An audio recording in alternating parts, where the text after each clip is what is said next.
اور ساتھ میں پڑھو مزہ آئے گا، ثواب بھی ملے گا.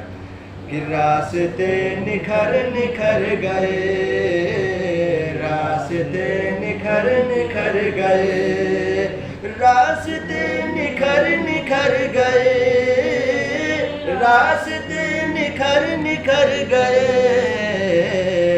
مصطفیٰ جدھر جدھر گئے. سبحان اللہ، بے شک بے شک، سبحان اللہ. مصطفیٰ جدھر جدھر گئے، مصطفیٰ جدھر جدھر گئے.